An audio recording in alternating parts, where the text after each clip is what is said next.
Welcome back to Lotus on Track. As the September sun begins to lower in the sky, we can turn our attention to the Lotus Cup UK.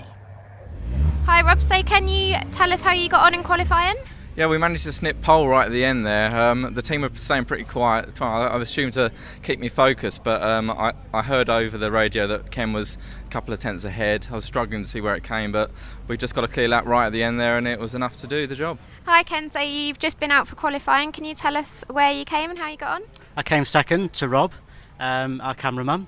It was a good qualifying. I got a pole. I was the fastest early on. Then I heard on the radio somewhere towards the end that Rob had just pipped me for the pole. I don't think there was much in it though. Yeah, I finished third today in qualifying. It was slightly disappointing after this morning's practice. It was quickest in practice. I think I overdrove a little bit today in qualifying, but still happy with third, second row on the grid. So yeah, it's good. We're here on the grid at Donington, and as you can see, the cars are ready to go out for the penultimate Lotus Cup UK race of the season. We've had perfect weather conditions today, so let's see how they get on. Absolutely huge field of cars assembled here at Donington Park, with Rob Fenn heading them in pole position alongside him on the front row of the grid. Ken Savage, then row 2, Steve Train, Freddie Hetherington from Jamie Stanley and Marcus Jewell. Andy Napier well up amongst the production class runners in 15th from Andrew Wright, Mike Vase and Stuart Plotneck. John the Master rounding out the top 20. Watch Random Gore down in 29th. He is a very quick driver, as is Simon Deacon, who completes the 30 runners. Penultimate race of the season, rolling start as ever, as away they go.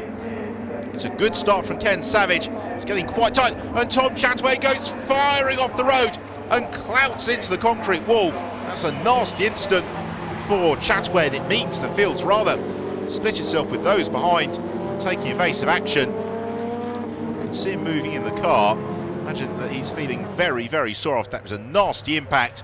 This is Marcus Jewell who's taken the early advantage.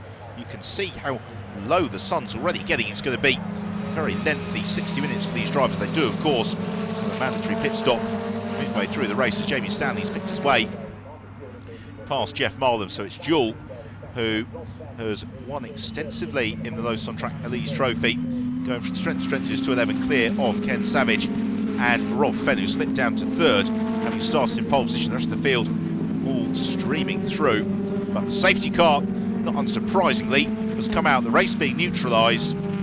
Let's hope that Tom Chatway is okay. There he is, in the process of getting himself out of the car under his own steam, which is good to see, because it was a very, very nasty hit. Let's see what happens. Away they went, and Tom actually making a very good start, trying to jump the row in front, making contact with Jamie Stanley, who's possibly unsighted with the blind spot in his rearview mirror. Chataway thumps into the wall. The car absorbs the impact as it should. The safety car pulls in. The race gets underway, and Marcus Jewell already trying to set about pulling out the advantage over Ken Savage. Up to third has come Steve Train, so it's an all 211 top 3. It's Rob Fenn with Jamie Stanley asking all sorts of questions in the exige. Fenn looking for another very solid run here, but he'll be disappointed to drop down to fourth, having qualified in pole. But you can really see just how difficult the visibility is getting for these drivers. For them, this section through the Crane and Curves is okay, because actually driving away from the sun. It's more when they climb back up through Coppice and McLean. The sun will be streaming into the visors, and those that haven't got with the tinted visor, we're finding things very difficult. Certainly Steve Train, though, seems to be relishing these conditions. He's found a way past Ken Savage. He's immediately chasing down Jewell. We've got Rob Fenn running fourth in the Go Green Motorsport car, trying to stay in touch with the 211s. The reigning champion Steve Train, showing very strongly in these early stages. One of these drivers who normally comes good second half of the race, Steve Train, but he's got to his pace. And the problem for Marcus Jewell, he must have missed a gear there, because he gets swamped by those behind as Steve Train takes the lead. Ken Savage squeezes through as well, and Rob Fenn attempts to. Jewell, though, able to recover it, and that means that Rob Fenn is under considerable pressure from Jamie Stanley and also Jeff Milam, who's trying to insert himself into that group, as well as Freddie Hetherington. Hetherington, the yellow car, the inside line into the Melbourne Loop, gains the position. He passed on like 3 cars in one go. Then it's Rob Fenn who's losing out and is really being shuffled down. they all jink and jostle for position again in the context of not having the greatest visibility. Let's have another look then at this moment for Marcus Jewell. Onto the straight he comes, and the car just suddenly slows. Either he had a misfire or possibly missed a gear. Either way, it's cost him lead the race and has slipped him somewhat into the clutches of Jamie Stanley, Freddie Hetherington and Rob Fenn. It means that Steve Train and Ken Savage have been able to make good their escape ahead of the pack. And again Marcus Jewell suffers down the straight, really struggling for straight line speed. It could just be he's not able to engage top gear. That could be part of it, because it's as if the car just hits its rev limit and won't go any faster. So he gets passed by Jamie Stanley in the production class as expected. Adam Gore scything his way up through the field. That's Andrew Wright who he's passed, and Wright, a driver we've seen on the production podium more than once this year. There's an indication of just how quickly Gore is going. So the leading duo of Train and Savage breaking through this fight for third, and it's now Jamie Stanley who is to the fore in that tussle, just clear of Rob Fenn and Freddie Hetherington as they hit the brakes into Redgate, and Fenn dives inside Jamie Stanley, who again ruthlessly chops across, maintains third position. Stanley taking the racing line at Redgate. It's a far tighter corner than maybe could be appreciated from the camera shot. Principal position is that Freddie Hetherington now taking his turn to chase down Rob Fenn as well. They're all just beginning to cast their eye towards pit stops as Stanley now has a wobble out of the old hairpin and gets repassed by Rob Fenn. Head of the field though, Steve Train clear of Ken Savage, and trying to move clear Andrew Wright and Stuart Plotneck doing battle in the production class. The red car of Wright just clear of the white car. Plotneck, they are chasing down Andy Napier as the pit stops start, and father and son combo Doug and Chris Setters switch around. Anthony Dunn is busy waiting, as is Steve Guglielmi to take over from Jeff Milam. Chris Setters rejoins the action. The pit lane at Donington Park gets very busy. Some of the cars opting to refuel as well at this mid-race interlude. The change gets underway for Streasure and Chris Mayhew. Dave Cart remains in situ. And Rob Fenn gets his tyre pressures checked and adjusted as Marcus Jewell rejoins the action. Fuel for Jamie Stanley in the Exige, the GT truck tyre car. David Harvey sits poised and ready in his 340R to rejoin the action as Ken Savage jogs away. His 211 gets topped up with fuel. We can head down to the pits to hear from Steve Train. Steve, how was the first half of the race for you? Yeah, it's not bad, it's probably good. It's all going well. Track's quite good, there's plenty of grip out there, so got to get on with it now. The leader's about to rejoin the action. Jamie Stanley heads out on track, but what about Steve Train and Ken Savage? Who will leave first? There they are, ready to go, and it's Train who gets waved off. Clear of Savage, they've now got the race to the flag.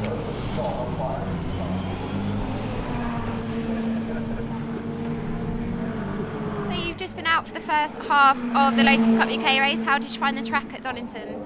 I love Donington. I haven't been here for a while, but we got a good start. I jumped 2 places, but then lost them as we went on. Had a lock up down the back at the Melbourne hairpin, lost another 2 places, but come in where I started virtually. And Steve's out there now, and he's doing quite well. Hi, so how did the first half of the Cup UK race go for you? Well, very well. The safety car was a boring bit, of course, but once that was out of the way, then it was very pleasant. Really nice out there. Just been out for the first half of the Lotus Cup UK race. How did you find the track today? Oh, the track's awesome. A little bit dirty from weekend. It's been a long weekend. Obviously, hopefully Tom's okay. A bit of a shunt on the start line there, but we've just modified the car and everything, and it's really encouraging. It's going quite well. As we move into the latter stage of the race, then still everything to race for, and it's Steve Train who leads the way from Ken Savage. Jamie Stanley, who emerged from the pits ahead of the field, has been given a 2-lap penalty for a shorter than allowed pit stop. So it is Train and Savage doing battle, and Ken Savage trying to get onto turns with Steve Train, but as dusk really begins to fall, it is Train who leads the way. Rob Fenn encounters all sorts of problems running in the midfield It's just been one of those days and really one of those seasons for Rob Fenn. Have a replay of interfaulty S's, and Andrew Napier pushes a little bit too hard. Andy Napier buried in the gravel trap at the faulty S's. Ken Savage still coming back towards Steve Train, but he's rapidly running out of time here as daylight begins to fall here at Donington Park. Preparation for the Lotus Cup UK finale night race at Snetterton in a few weeks' time. The Lotus Cup UK dusk race is going to go the way of Steve Train, who takes the victory by just over 2 seconds from Ken Savage, who's chased him all the way to the line. And in the production class, it's Adam Gore from the very, very back of the grid who's raced his way up through the field, and he is going to claim production honours and a place in the overall top 10 in the race. Very, very impressive stuff that from Adam Gore as the rest of the field sprint through across the line, receive the applause from the pit wall. Steve Train, though, a very, very fruitful visit to Donington Park. Let's have a look then at the results. First of all, the Super Sport runners, with Steve Train victorious from Ken Savage and Simon Deacon. Marcus Jewell in 4th, 211s locking out the top 4 places from Jeff Milam and Steve Guglielmi. So in terms of the groups then, 211s, Steve Train from Ken Savage and Simon Deacon. Amongst the open runners, Jeff Milam and Steve Guglielmi from David Harvey, then BJ Chong and Paul McNeely. And in the exiges, it is Jamie Stanley from Williams and Bartlett, and then Tina Cock. In the production class, Adam Gore claiming the win from Andrew Wright, and then Mike Vase in 3rd after the dramas for Andy Napier late in the race. John the Master in 4th from Davison and Dunn. Excellent racing throughout the field at Donington Park. Steve, first place overall, congratulations. Was it a smooth race for you? Yeah, pretty much so. Got into the lead fairly early on after the safety car and just sort of, put my head down and got on with it really. I didn't really get tangled up with anyone, and it was a nice easy race really. Didn't have to push too hard, and it was quite comfortable. Good race. Jamie, first place in Exige class. Was it an enjoyable race for you?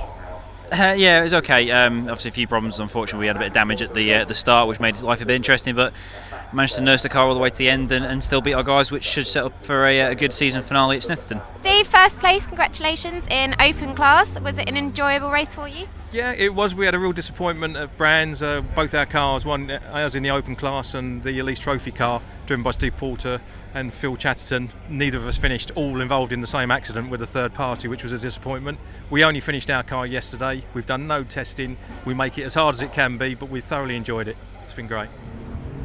With just one round to go, there is everything to race for in the Supersport Championship. Simon Deacon is just 7 points clear of Jamie Stanley, with Ken Savage and Steve Train very much in the hunt.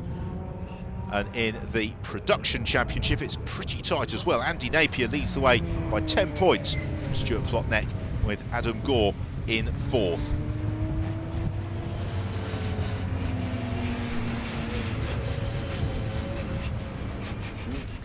That's it from us here at Donington. Join us next time for the last races of the season over at Snetterton.